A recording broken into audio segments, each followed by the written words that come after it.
सिर्फ बाबा साहब doctor B are Ambedkar की स्टैचू लगने तक वहाँ सीमित नहीं है। अब जैसे आपने अब विवाद बहुत बढ़ा दिया उन्होंने, बाबा साहब को कद को नीचे करना, दूसरा बाबा साहब को संविधान निर्माता ना मानना। और मैं आप एक बात और बता दूँ इसमें जो बड़ी इंपॉर्टेंट है, अनिल मिश्रा जी ने एक बात कही है, मैं आपके माध्यम से उन्हें बताना चाहता हूँ कि वो जो बात कह रहे हैं डेट इज एन ऑफेंस। अगर वो नहीं पढ़ा है तो SC एक्ट पढ़ लें। अगर बाबा साहब का कोई अपमान कर रहा है, this is an offence in SC act, और वो ऑफिस बना है 2016 से। उनको शायद पता नहीं होगा बाबा साहब का कद जो है ना वो इतना है कि बाबा साहब का अपमान करने को पार्लियामेंट ने अमेंड करके SC एक्ट के तहत ऑफेंस भी बना दिया है।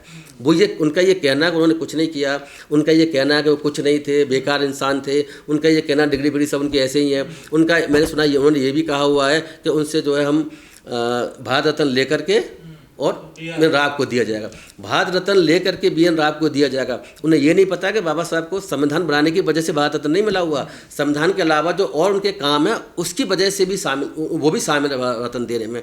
तो BN राव को तो वहाँ कोई योगदान भी नहीं है।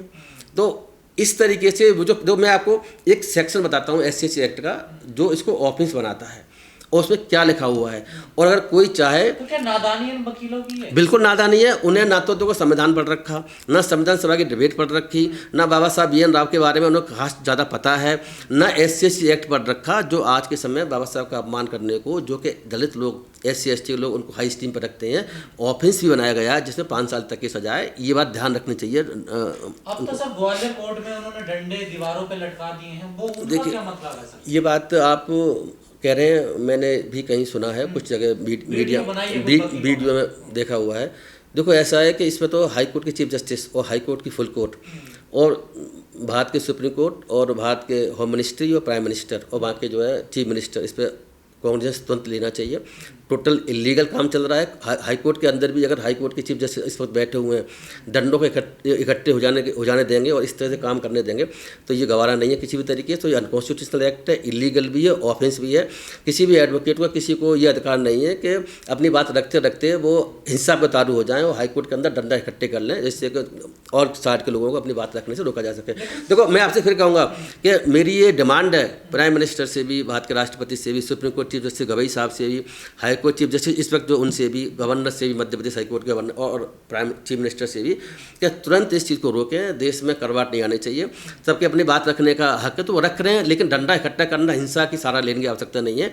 जो डिबेट चल रही है डिबेट में हिस्सा लें, उसमें कोई दिक्कत नहीं है। बाहर के हॉल में उन्होंने डंडे टांगे तो ये बाहर का हॉल भी कोर्ट का प्रेमाइसिस ही होता है, मतलब है ना। तो बाहर के हॉल में डंडे नहीं रखे जा सकते, ये इलीगल एक्ट है। इसका मतलब है वहाँ जो है षड्यंत्र रचा जा रहा है इस वजह से कि किसी तरीके से अगर कोई लोग और आते हैं तो उनको डंडे से उनकी पिटाई की जा सके।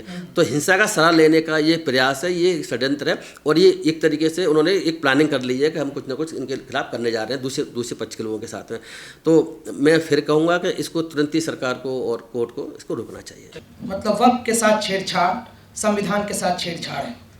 तो संविधान के साथ जो ये छेड़छाड़ की जा रही है उसके खिलाफ संविधान बचाने की अलग अलग तरीके से संविधान बचाने की लड़ाइयाँ लड़ रहे तमाम तरह के लोगों को यहाँ एक साथ बुलाना, लाना, एकताबद्ध करना और इस लड़ाई को मजबूत करना, वक्फ की संपत्तियों को छीनने की इस कोशिश के खिलाफ, संविधान की धार्मिक स्वतंत्रता की एक अधिकार के खिलाफ, मुस्लिम समुदाय की टारगेटिंग के खिलाफ, समाज के अलग अलग हिस्सों के लोगों को एक साथ ले आना और संविधान बचाने की इस मुहिम को मजबूत करने के लिए मैं आयोजकों का शुक्रिया अदा करता हूँ।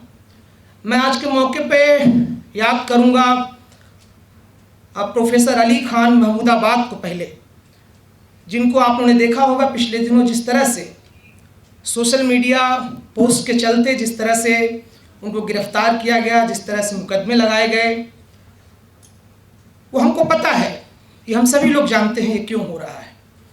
एक तरह से ये बोलने की आज़ादी के खिलाफ है, एक तरह से ये इस सरकार से सवाल पूछने के खिलाफ है, लेकिन सबसे ज़्यादा ये इसलिए है क्योंकि वो एक मुसलमान है। हमने देखा तमाम मुस्लिम आवाज़ों को पिछले दौर में जिस तरह से खामोश करने की कोशिश हुई है, फर्जी मुकदमों के द्वारा, जेलों के द्वारा। बहुत सारे साथी नीतीश बोल रहे थे, हमारी यूनिवर्सिटीज़ में पढ़ने वाले, तमाम समाज के अलग अलग हिस्सों में अधिकारों की लड़ाई को लड़ने वाले मुस्लिम आवाज़ों को जिस तरह से आज जेलों में डाला गया है, उसके तमाम उदाहरण हम लोगों के सामने उठ कर के सामने आए हैं। और उसी कड़ी में मैं देखता हूँ कि आज के दौर में जो पूरी राजनीति और सत्ता की सीढ़ी मुस्लिम समुदाय की आवाज़ों के खिलाफ, मुस्लिम समुदाय के खिलाफ निर्मित करने की कोशिश की जा रही है, उसी कड़ी में ये वक्फ संशोधन कानून है, वक्फ जो कानून लाया गया उसी कड़ी में है। हम मुस्लिम आवाज़ों को खामोश करेंगे, हम मुस्लिम समुदाय के खिलाफ, हम मुस्लिम समुदाय के अधिकारों को संकुचित करेंगे, उसको कहीं ना कहीं रोकेंगे। ये पूरी कोशिश आज इस वक्फ की संपत्ति, जो कानून है, इसके भीतर लाई गई है।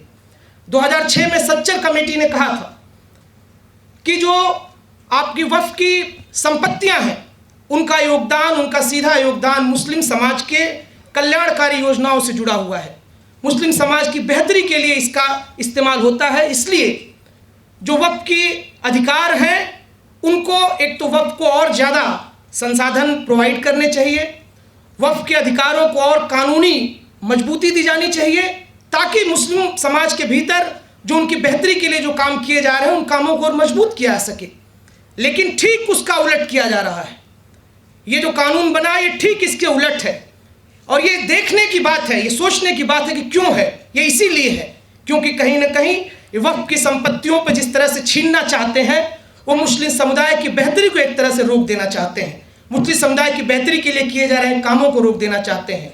लेकिन ये हम सभी लोग जानते हैं कि ये संविधान के ऊपर जो हमला है, ये धार्मिक आज़ादी के ऊपर जिस तरह से हमला है, मुस्लिम समुदाय के ऊपर जिस तरह से हमला है, उसको बचाने के लिए जो लड़ाई लड़ी जाएगी, ये दुख की बात होगी हिंदुस्तान के भीतर अगर इस लड़ाई को केवल मुसलमान को लड़ना पड़ेगा।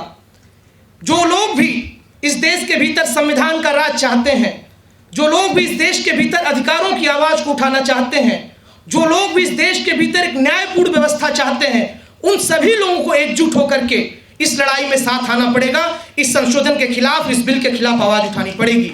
ये लड़ाई केवल मुसलमानों की लड़ाई नहीं हो सकती, ये लड़ाई उन सब की होगी जो संविधान चाहते हैं, जो न्याय चाहते हैं, जो अधिकार चाहते हैं। इसलिए आइए मिल करके इस लड़ाई को हम लोग लड़ें, आइए मिल करके इस लड़ाई को हम लोग मजबूत करें। हमारी पार्टी CPIM लिबरेशन, हमारे पार्लियामेंट में 2 सांसद हैं, हमारे दोनों सांसदों ने इस संशोधन के खिलाफ जितनी आवाज़ उठाई जा सकती थी उन आवाज़ों को उठाया। हमने देखा किस तरह से JPC के भी उठाए गए सवालों को इन्होंने दरकिनार कर दिया। हमारी पार्टी इसके खिलाफ बिहार के भीतर जो मुहिम चल रही है, सड़कों की जो मुहिम चल रही है, उस मुहिम को बहुत मजबूती से आगे बढ़ा रही है। हमारे सांसद संसद के भीतर इन आवाज़ों को मजबूती से उठा रहे हैं। मैं इस उम्मीद के साथ और इस भरोसे के साथ कि जब भी इस लड़ाई को आगे बढ़ाने की ज़रूरत होगी, हम सभी लोग एक साथ रहेंगे। हमारी पार्टी CPIM लिबरेशन कंधे से कंधा मिला करके इस लड़ाई में आप सबके साथ खड़ी रहेगी। जहां जब भी जो मौका मिलेगा हम इस लड़ाई को मजबूत करेंगे। हम वक्फ के इस कानून के खिलाफ अपनी आवाज़ तेज करेंगे, संविधान का अधिकार और न्याय की लड़ाई को और मजबूत करेंगे। और पहलगाम वगैरह वाली वजह से इसे पोस्टपोन किया गया, जिसमें भी उतनी गंभीरता हम लोगों ने दिखाई। तो मैं APCR और IMCR के साथियों का, जो हमारे तमाम लोग इस कन्वेंशन हॉल में, सेंटर में भी बैठे हैं, अपने तई एक ही चीज़ कह सकता हूँ कि वी हैव बीन टुगेदर। और ये लड़ाई, ये संघर्ष, पता नहीं, आज मैं कोर्ट को भी सुन रहा था, सारी दलीलें सुन रहा था। अब देखा जाए कि सर्वोच्च न्यायालय क्या करता है, इंटरिम ऑर्डर में क्या बातें कहता है। लेकिन ये लड़ाई, मुझको लगता है कि दोनों की तुलना करना बेकार होगा, लेकिन किसान आंदोलन की तरह हमें सड़क पर भी एकजुटता का परिचय देते हुए, क्योंकि ये सिर्फ, अगर इसको हम मुस्लिम एंगल से देखें, ये एक एक्सपेरिमेंट कर रहे हैं, और ये एक्सपेरिमेंट कर रहे हैं डॉग विसिल पॉलिटिक्स के नजरिए से। और इस एक्सपेरिमेंट का अगर ये सफल हो गया तो हम में से हर कोई इसकी जद में है। हिंदुस्तान का कोई भी नागरिक, हिंदुस्तान की कोई भी संपत्ति किसी भी फॉर्म में कहीं भी है, सब पर आघात होगा। और एक डिसइंफ्रेंचाइजमेंट जो हम लगातार देख रहे हैं, जिसके बारे में कई साथियों से अलग अलग लेवल पे चर्चा हुई, मुस्लिम कम्युनिटी को लेकर के, उसको भी ये लोग एक ऑगमेंटेशन प्रोपेल कर रहे हैं। और उसके लिए भी आवश्यक है कि हम एक दूसरे का हाथ पकड़ करके इस संघर्ष को जीवंत बनाए रखें। इसमें ठहराव नहीं होने देना है, पूर्ण विराम नहीं लगने देना है, और संवैधानिक तरीके से चलते हुए हम उन्हें इस बात को सोचने को मजबूर करेंगे कि आप जो कोशिशें कर रहे हैं वो हमारी परंपराओं के खिलाफ है, हमारे दस्तूर के खिलाफ है, और चूंकि इन चीजों के खिलाफ है तो आखिर ये किसके हक में जाना है इस तरह की चीजें वो हम सब जानते हैं। तो I stand in solidarity with all of you, regret not being there, but assure you on behalf of my party and myself that we shall never disappoint on at this crucial stage. We'll fight together and hopefully we'll win together.